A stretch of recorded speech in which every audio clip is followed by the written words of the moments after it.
Lisa Shield. And I'm Benjamin Shield. And we're the Shields. This is Getting Inside the Right Male Mind. Thank you so much for joining us. We know how valuable your time is, so we really appreciate you tuning in. Today, we're going to talk about the two different kinds of exclusive relationships. Something that I may not have heard anyone really define before, especially in the way that we're going to talk about it. And I think it's incredibly important for people to be aware of this, because the one thing we don't have is time to waste. Time is our most precious commodity. In fact, when somebody pays you for your time, when you work for someone, they're paying for that beautiful piece of your life that you'll never get back again. They're actually compensating you for your time. And if we think about all of the time we have wasted in dating, in the wrong relationships, going through the motions and not really getting where we want to go, to that guardian of our soul relationship, this is the most important thing of all. And I'm really excited because Benjamin is the one who saw this in our program. We teach actually a 12-week program called Emotionally Naked Dating. And then we also have a year-long mastermind program where women work with Benjamin and me exclusively for an entire year. And Benjamin started to notice that there are actually two kinds of exclusive relationships, and you really need to be aware of what you're getting yourself into. And if the relationship you're in, even if it is exclusive and you've had the exclusivity talk, you absolutely must be clear, not just put the covers over your head and think, oh, well, he's showing up and we're getting along and he wants to see me and everything seems to be going well. You can't let that exclusive relationship title lull you into a false sense of security and find yourself wasting months or even years of your life with the wrong guy. So, babe, what are the two different kinds of exclusive relationships? Well, we define them as monogamous dating and progressive dating. And monogamous dating is where two people agree to only date each other, but it's not progressing towards a relationship. And so it's kind of the same old, same old. Progressive dating is where two people agree to be exclusive and are taking steps to share their lives together. Mm-hmm.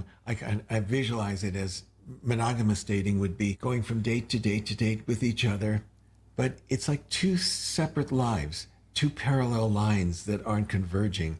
Where progressive dating is where people begin to share more intimacy, more integration into each other's lives.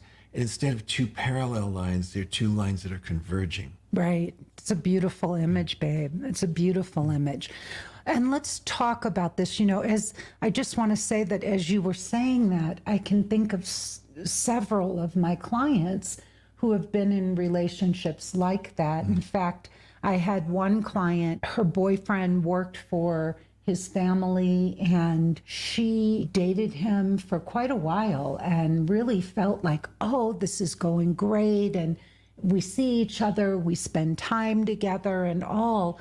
But it was really going nowhere. And she couldn't see that. She couldn't see it. So let's talk about, what does monogamous dating look like? Well, first, it's exclusive. Neither one is seeing other people. The two people date each other. They may see each other a couple times a week, but it's usually a scheduled night, like a Tuesday and a Saturday or something that is fairly regular. And it's usually at the convenience of one of the two people. And can I interject something, Sure. babe? It can often seem reasonable, right? That this person only has Thursday night or can only do Thursday and Saturday. It can often, seem like, oh, well, he's got all these other responsibilities and he's got all these other things. One of the things that was astounding to me was that I knew how busy you were, but I was astounded at how you chose to make time for me. So it wasn't like we were restricted to this rigid schedule. You were finding time and making time for me. But in these monogamous dating relationships, I watch people just sort of getting on a schedule and making excuses for why that isn't changing or growing. And both people feel comfortable because they're in a perceived relationship. Yes. And so they settle. They settle for something that is less than what they're looking for. At least one of the two people, it's less than what they're looking for. Yeah. So it's easy to settle into a routine and have it not go anywhere. It's not deepening. It's not getting more intimate or vulnerable. And they're not talking or planning for the future other than maybe a road trip. They're really not integrating into each other's lives where it involves a vision of the future together, what that's going to look like, how it's going to change from what it is today to how it can be tomorrow. So for this monogamous dating, this one that settles into a routine, one person wants more and the other person just wants convenience. So it's usually one of the two people really want to be in a relationship that's growing, deepening, becoming more intimate, more vulnerable, integrating into each other's lives, friends, families, working together, whatever it may be. And the other person is getting what they need. In some ways, it can kind of settle into friends with benefits. Yeah. The person who wants more, but they're afraid to ask because they don't want to hear the truth. You know, they're afraid that if they ask for more, it may blow the relationship out of the water. So they go along in the relationship and they become increasingly anxious because they keep looking for, I think he's willing to do more. And unfortunately, the anxiety of this one person who wants more may push the person who just wants convenience away. And then as that person begins to withdraw, the other person becomes more anxious and it becomes a downward cycle. Right. And so then they get into anxious avoidant dynamic where one person feels like this is fine. I thought everything was okay. And the other person has been suppressing all these feelings. And then they start bubbling up and you start getting into this anxious avoidant dynamic, which can become really, really, really destructive. One of the big problems is those relationships can go on for a long time. And precisely because they have spent so much time together, there's so much invested in the relationship, not emotionally, because they never really got to that level of emotional closeness, but time-wise, there's been shared experiences and time and dates and all. And the person who's anxious is really feeling like, well, we've invested months or years of our lives into this relationship. Why wouldn't we want to take it to the next level? Yeah. And the other thing, too, that we talked about is that it can also settle into a friends with benefits relationship. Yeah. Which is convenient for one person, but more often than not, the other person wants so much more than that. Yeah. And then the other thing is that in the anxious avoidant dynamic, the avoidant person keeps going back because once the anxious person capitulates, which is what happens, the anxious person again feels there's so much potential and he's going to come around. And I know that he really has deeper feelings for me and all.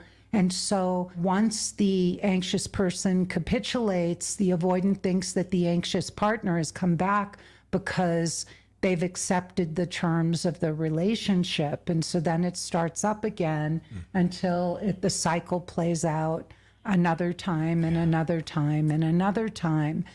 And these relationships I've seen, I can think of another client who went on for well over a year in a relationship with a man. And I think in the back of her mind, she knew that something was off because there were some extenuating circumstances. They lived in different cities.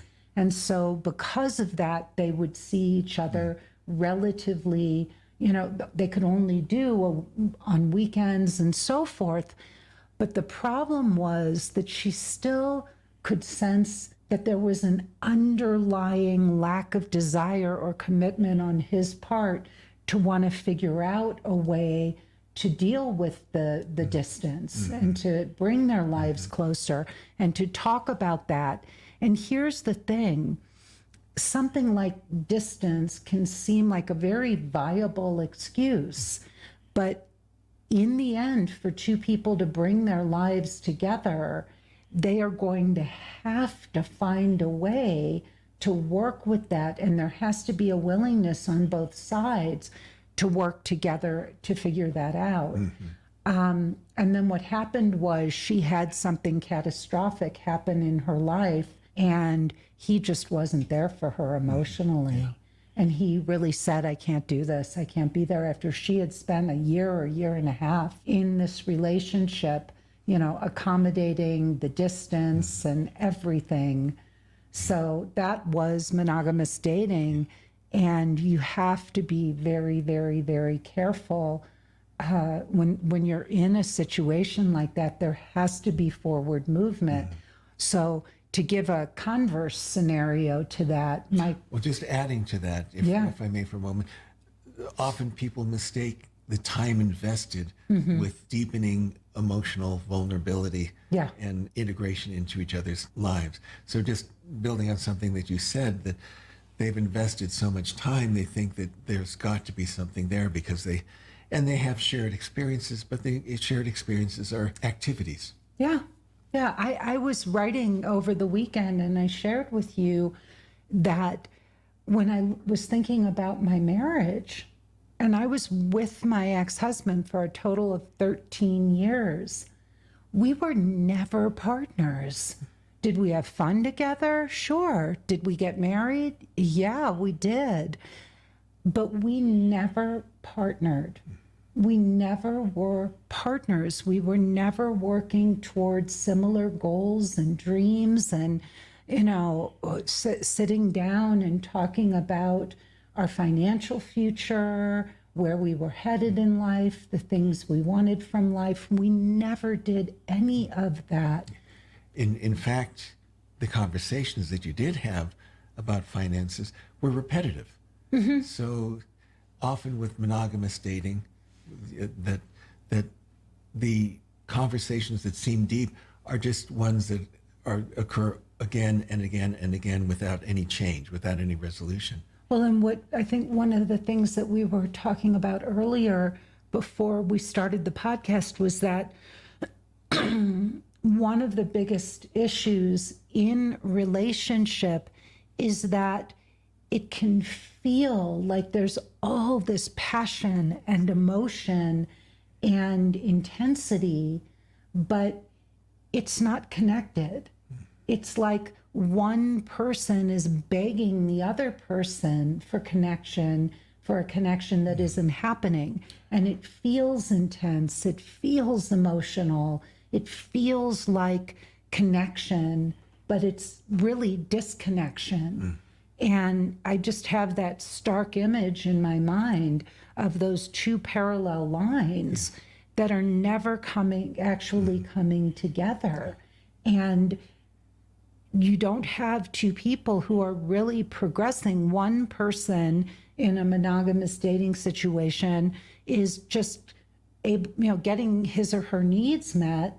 They're going on dates. That person is feeling like, oh, I have somebody to have sex with. I have somebody to go have dinner with on Saturday night. A plus one. Yeah, I kind of got a plus one. If I have a party or an event or whatever, Susan is great to hang out with. She's, pleasant, and she doesn't put any pressure on me, and I don't have to commit. I don't have to risk anything here. And so this is just perfect for me. She's nice. She's pretty. She's easy to, we laugh, we have fun, but there's no risk. There's no real commitment or real plans for a future and integrating their lives together. Whereas Susan's going along in that relationship, hoping, for something deeper or for those lines to start to join, and they never do. Yeah. And just before the podcast, we kind of invented a couple based on an amalgam of different couples. Yeah. And so let's call them Sandy and Rick. And, they see each other the same 2 days a week. It could be Mondays and Saturdays or whatever it is, but there's a regularity, that is just fixed in their seeing each other. They adore each other's company. And Sandy may have even asked Rick, do you think we could see each other one more day during the week? Mm-hmm. And Rick probably, would have said, I'd really like to, but I've got my kids, I've got work, and I need some downtime and whatever. Yeah. And they adore each other's company. They love when they're together. But the personal parts of their lives are more hidden than shared. It's compartmentalized. So they really haven't integrated their friends, each other with their friends, their coworkers, activities that they really love doing. Or one of them may have, like Sandy may, had Rick over, and Rick met her sister, right? Came to her apartment and met her sister, but Rick has made no effort to introduce Sandy to any of his family members, any of his colleagues, even events, family events. There's always an excuse for why it's not the right time or how it's too soon or whatever. And Sandy feels left out, and she feels like something's wrong, but she can't quite put her finger on it, because at the same time, they're going on lovely dinners. He takes her to nice places. They even went away for a beautiful weekend up to Napa, to go wine tasting. Gifts. Yeah, he brings her thoughtful gifts. But Sandy, they're not talking about, because there's a holding back in a way. There's a holding back and a fear of not. Sandy's worried so much about, she's got some very, very big things going on in her personal life. She has a child who has a lot of problems because of her divorce, and she has a lot of difficulty with her ex, but she's not sharing any of that with Rick, because she's so concerned things are going well enough, and she wants it to progress. And she's afraid if she brings any of that to Rick, it'll blow it up out of the water. It'll blow it up out of the water. And so she does compartmentalize those parts of her life, because she also hasn't had a green light from Rick that it's okay for her to share those kinds of things with him. And so it's kind of just remaining on the surface, and there's something inside of her that she feels isn't quite being satisfied, but she still keeps feeling like he wants to see me. He paid for this beautiful weekend in Napa. He follows through with those regular dates. And so she's really confused and torn. They adore each other, and they're still parallel, not converging lines. Yeah. And so, the consequences of a relationship like that is that she's going to go on along in this, specifically because she is having problems with her ex and her kid, and he's giving her some relief that she needs in her life that is missing. It gives her some something to look forward to. It gives her something to hope for. And also a definition that she has a man in her life. Checking that off the to-do list. But deep inside, it's unsatisfying, and she knows it. And the problem with the consequences of this is that it can go on for, as I said, months or years. And it almost never changes. Right. So it's the same old, same old, same old, pleasant. They adore each other, and it never changes, and it's never satisfying. And I think one of the tragedies is that it can waste years of their lives in a relationship.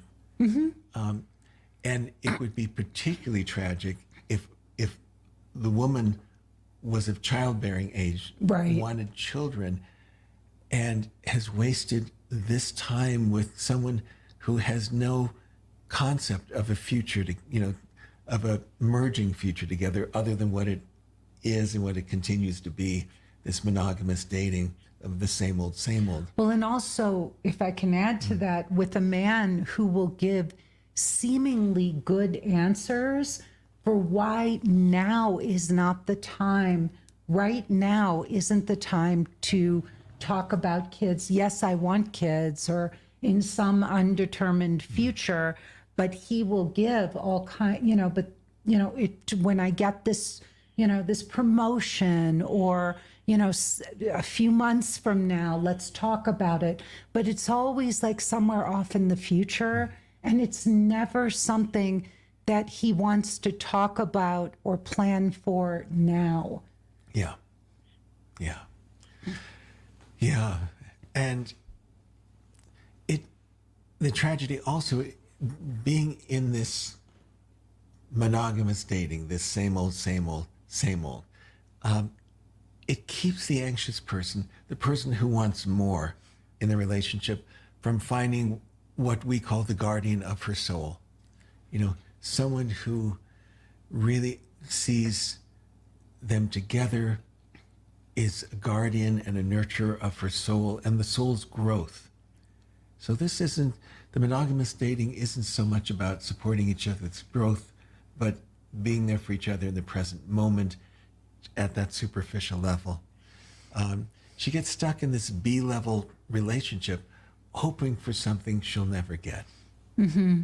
Yeah, and they never will integrate into each other's lives. It's not, those lines aren't going to come together.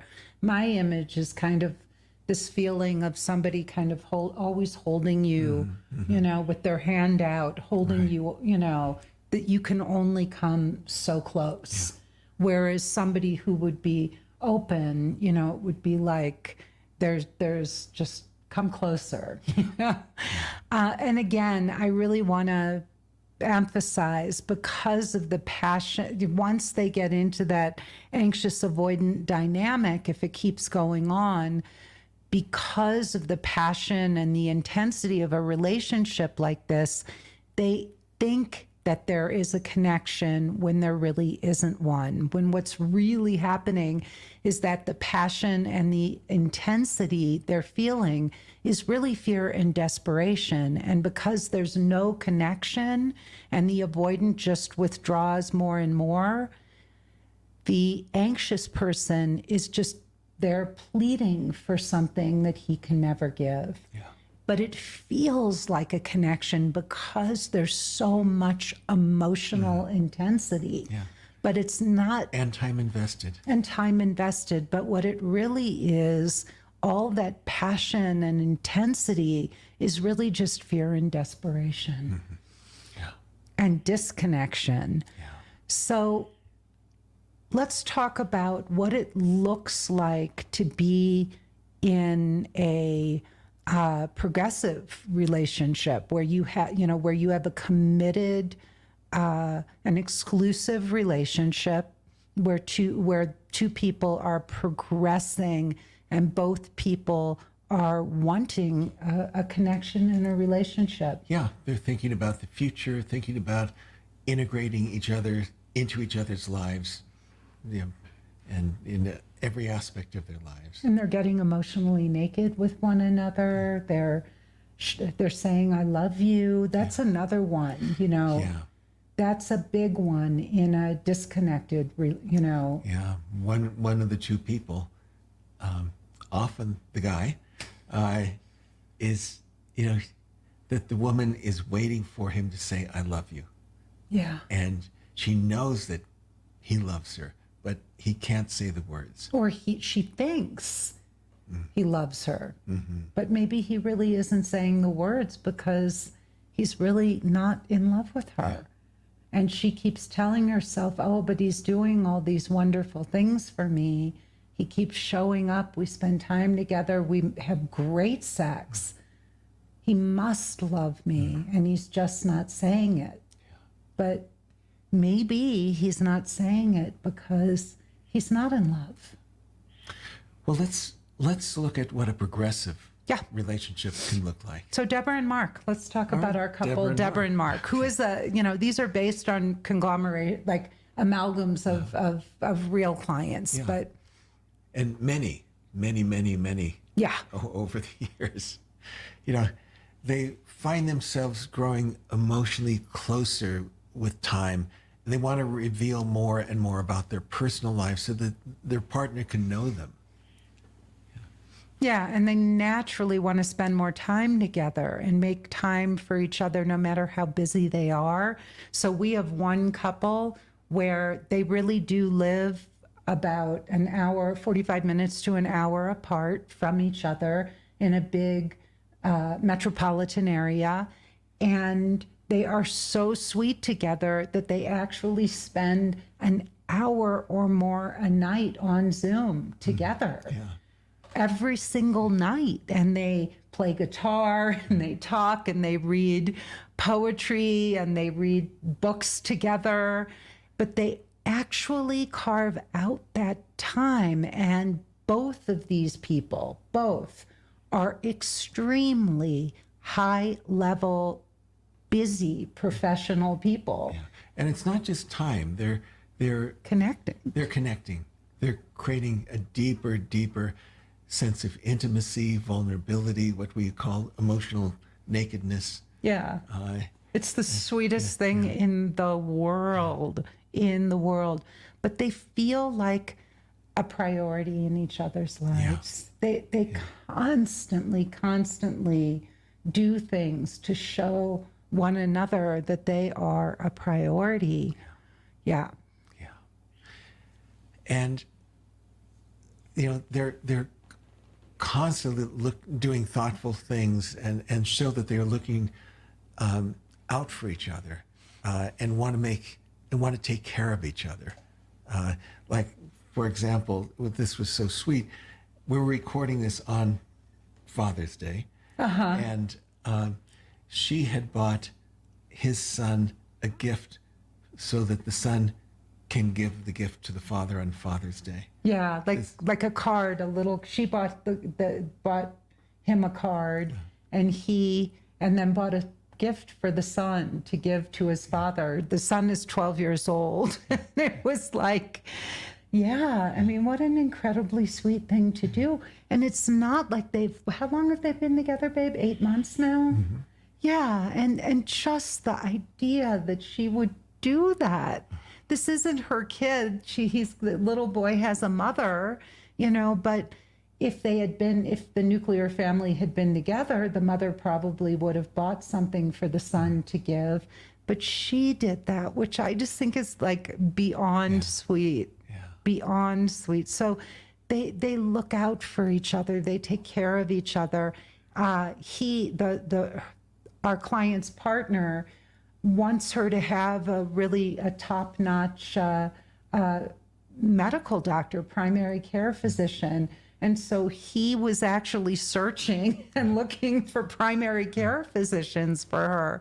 Just a million little things, thoughtful things. I think my first gift to you that you remember me giving to you wasn't a big thing, financially at all, but what you gave me a AAA card. And it was so cute. You said, I think you probably have one of these already, but I get the premium, I'm getting the premium one. And there's a place, to give one to another person.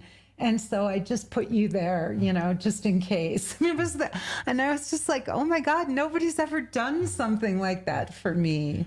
I mean, it was just the most wonderful, thoughtful thing.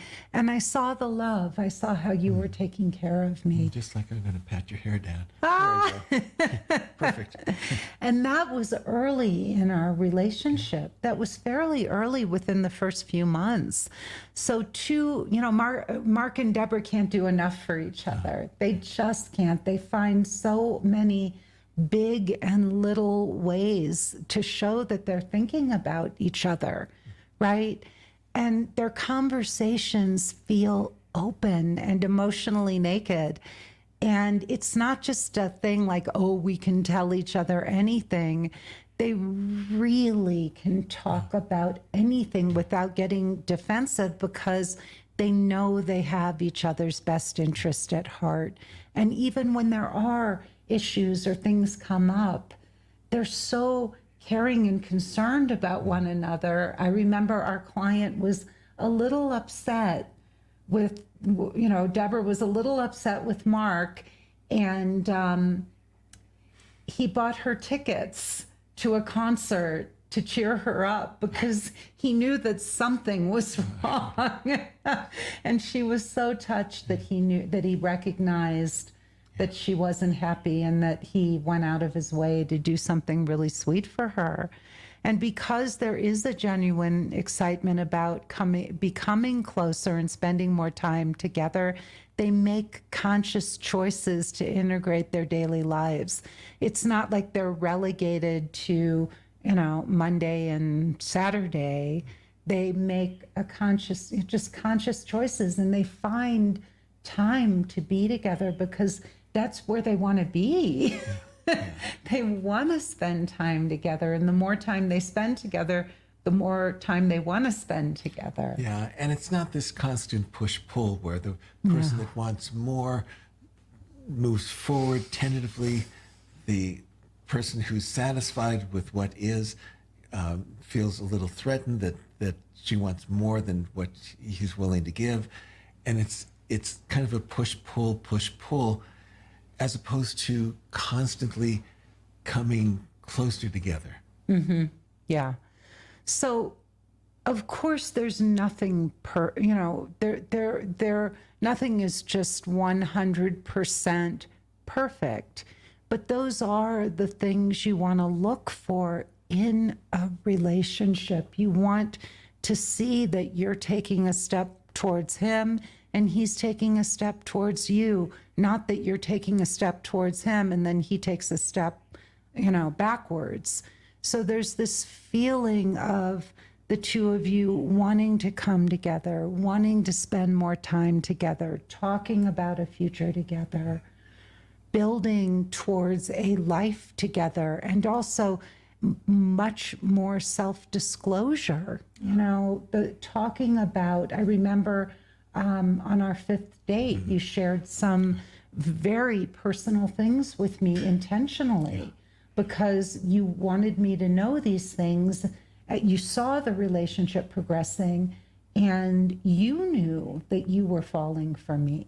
Mm-hmm. And you wanted to make sure, both I think for yourself, so that you didn't get your own heart broken, and also for me, if there would be anything that might be a deal breaker, you wanted to share everything so that I knew what I was getting into and I could make a choice at that point before we went any further, because you really were wanting, and that showed me.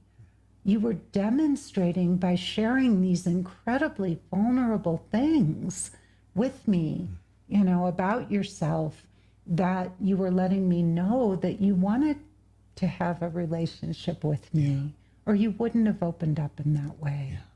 So you want self-disclosure, you want sharing, and you want to do that consciously. You want to see a man doing these things consciously and bringing each other in, bringing your lives together. So what is the solution? What should people be looking out for here, honey? Well, first, I think it's important to be upfront at the beginning about what you want. When I write the dating profiles for the women in your group, if someone wants marriage, that's in the first line. I'm seeking my future husband, lover, playmate, best friend, but it's right there, rather than saying, well, maybe that'll scare off some good people. Well, there's some good people that may not want marriage.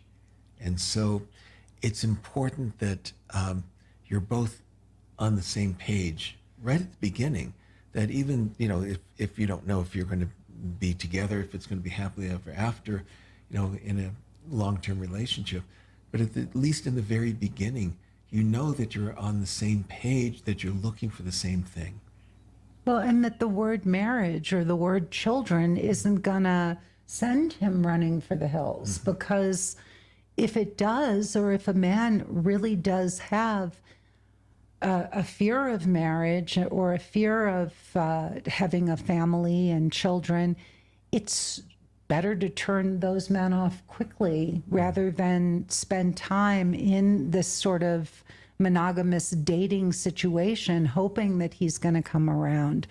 And most mature adult men know, just because you have put, I'm looking for marriage and, and a family or children, that there's a process of getting to know each other and seeing if you're a good fit for each other.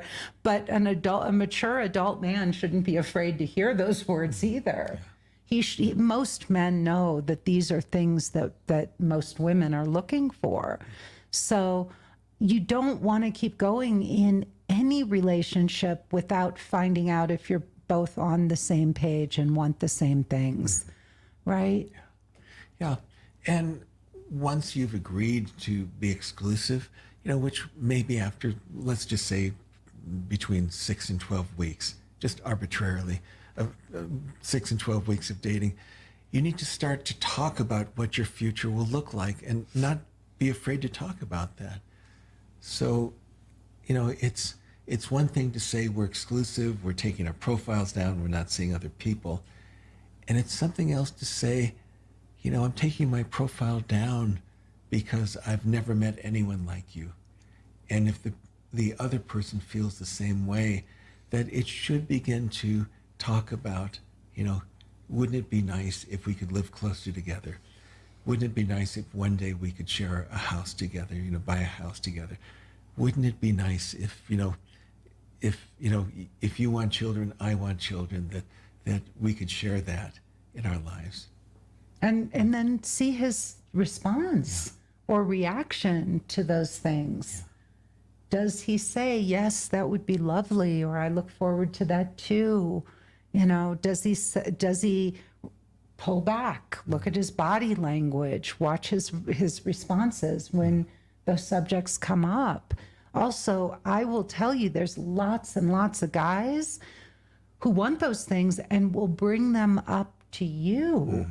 I mean, I did nothing except show up and make it safe and give Benjamin a green light. But Benjamin pursued me. In fact, he even brought up the conversation around sex and how he wanted to progress into the relationship. He said, I'm not rushing into anything, including sex. And I've tried this before. It hasn't worked. And he said, I really like you and I really want to get to know you, but I don't want to rush. And that was amazing to hear him set the tone and take the initiative. But there are men who do this. Don't think that there aren't. Just because you haven't met that man yet, it doesn't mean he's not out there looking for you. The other thing you have to do is periodically test the waters and make sure you're still on the same page. So even if he tells you at the beginning, oh, sure, I'm interested in getting married and I would love to have kids and whatever, you cannot go along and just assume that because you've talked about those things that he isn't dating you monogamously, because he may feel that you're not the one for him, but he may be getting his needs met for now in that relationship, and he could just be going along. Maybe he himself doesn't even realize what he's doing until you ask some of these harder questions And then it gives him pause, and he thinks, oh, well, I like her and this has been fun, but I don't like her enough to want to spend the rest of my life with her. But that may not have even been that may not have been in his awareness until that question actually came up.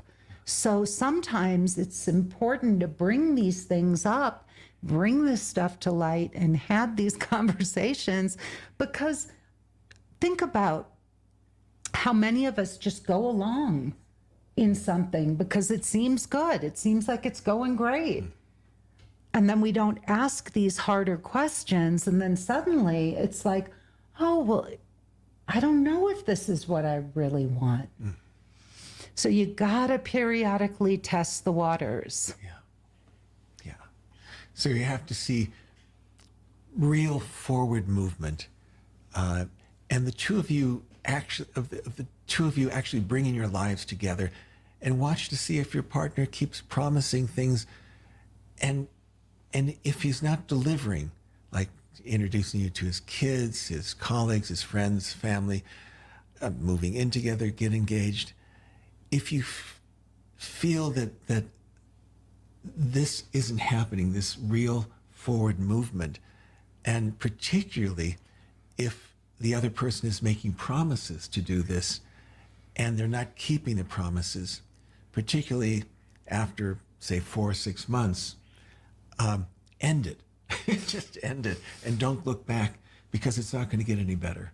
No, and what's going to happen is you're going to start to build that anxious avoidant relationship where you think that you can convince him or get him to give you what you want, when what you want is a partner who just wants to meet you in the middle, who wants to have a relationship with you, who's like Deborah and Mark and is coming towards you, wanting to build a future, carving out time to be with you because he can't get enough of you and you can't get enough of him, and you'll sit on Zoom for an hour every night just because you're so crazy about each other and you live 45 minutes away and you can't see each other every night. And by the way, it was Mark, not Deborah, who asked for those Zoom calls, who wanted to spend every night on Zoom with her, who wanted more and more and more time with her, and not because he was needy. If she was tired, if he saw in her eyes that she had a hard day, he'd say, "It's okay. I want you to go to sleep. Go take care of yourself. We'll do this tomorrow." And he could see that she was tired, and he would pick up on that and tell her to go to bed. It wasn't like he was desperate, but he definitely wanted time with her and connection, and to deepen that connection. And he wasn't going to relegate her to 2 days a week because that's all he could fit in, or that's all that worked for him. He wanted that relationship. In fact, 8 months later, she's quitting her job where she is. She's given notice. She got a fabulous new job right near where he lives. And they're going to be moving in together in just a few months. Yeah. So I think the difference is the difference between compartmentalizing the relationship, where, okay, I have my life, and on Tuesdays and Saturdays or whatever it is, I see this person. Like Sandy and Rick. Yes. Yep. As opposed to, how can we continue to integrate? How can we move closer? Yeah. What do we see in the future? And all the kindness, progressive kindness that people can show each other. And not just endless unfulfilled promises that are never followed through on, but one step forward after another, two people caring about each other and wanting to get closer, rather, those two lines converging rather than just two parallel lines. Or as I had said, that feeling that somebody is always keeping you at arm's length rather than welcoming you into their heart. So these are, you really want to pay attention to these signs.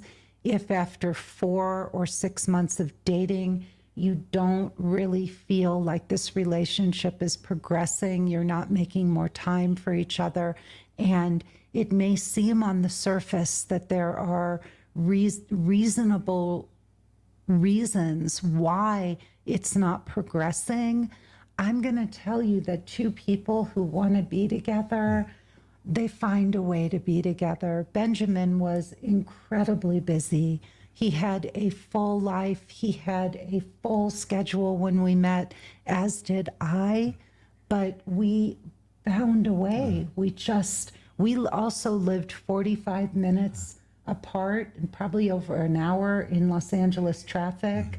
It was a great distance. And one day Benjamin just looked at me and he said, go find a house for us. And I did. We moved in together, and 20 years later, which we can't even imagine, we were sitting on the sofa last night and we looked at each other. Where does it go? Yeah, we just were like, Benjamin looked at me and he said, do you realize we've spent 20 years together? 20 years, and it feels like yesterday. It's been amazing. Well, this has been Getting Inside the Right Male Mind, and we can't thank you enough for joining us. Please tell everyone you know, your brothers and sisters and daughters and sons and aunts and uncles. Tell your mom and dad. Tell your boyfriend or your husband. Oh my gosh, we hear about our friends listening to our podcast with their boyfriends and husbands, which really is such a kick. So thank you all for that. Please tell everyone that you know about this podcast. We want to get the word out to as many people as possible. And if you know any women who are struggling in this part of their lives to find a true guardian of their souls, please tell them to go to lisashield.com and click the link to watch my free 45-minute session. At the end of that session, there is an offer to come on a free call with me or a member of my team, and we will show her exactly how we can help her find a guardian of her soul now, not 5 or 10 years from now, but now. She doesn't have to keep struggling and trying to figure this out on her own. We can give her a proven roadmap that has worked for hundreds of our clients to get this solved. Also, go to YouTube, give us a thumbs up, rate and like this podcast. And finally, please, we are going to be doing some episodes where we just sit back, and our podcast manager, Carrie Lee, our producer, is going to come on, and Carrie Lee is going to have a list of those questions that she is going to ask Benjamin and me. So send those questions to podcast@lisashield.com. At the end of this month, we are going to also be debuting our brand new website. So please, please, please check it out. It's been well over a year in the making. We are so proud of it. It's like giving birth. It's taken longer than a child. Oh my goodness. But please check it out, because it really is. I've dreamed of having an extraordinary website, and I feel that we knocked it out of the park. I'm Lisa Shield. And I'm Benjamin Shield. And thank you so much for joining us. We'll see you next time. Bye-bye.